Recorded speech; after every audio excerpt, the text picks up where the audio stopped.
грешною и недостойною от скорби болезни меня изведи.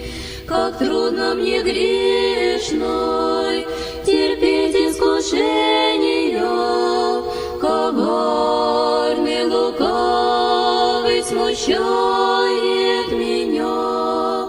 Лишь только с тобою найду утешение, на помощь опять призываю.